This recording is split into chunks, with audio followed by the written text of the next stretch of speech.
எப்போதாவது ஒரு முறை ஒரு பிராண்ட் அதன் பெயரை உண்மையாக்கும் வகையில் வருகிறது.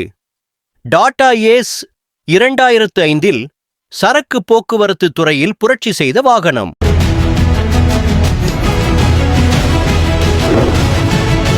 நாட்டின் சிறந்த வல்லுநர்களால் வடிவமைக்கப்பட்டது.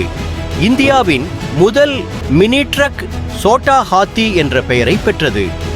புதிய காய்கறிகள், பழங்கள், காமர்ஸ் பொருட்கள் மற்றும் மூலப்பொருட்களை சரியான நேரத்தில் டெலிவரி செய்து நிபுணர்களையும் ஆச்சரியப்படுத்தியது.